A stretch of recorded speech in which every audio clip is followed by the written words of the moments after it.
Благотворительный фонд «Инсан». Добро есть.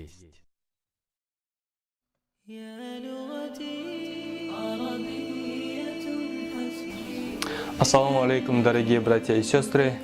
В этот священный месяц Рамазан мы, представители молодежно-патриотического центра Возрождения, решили не оставаться в стороне и поучаствовать в оказании помощи подопечным благотворительного фонда «Инсан».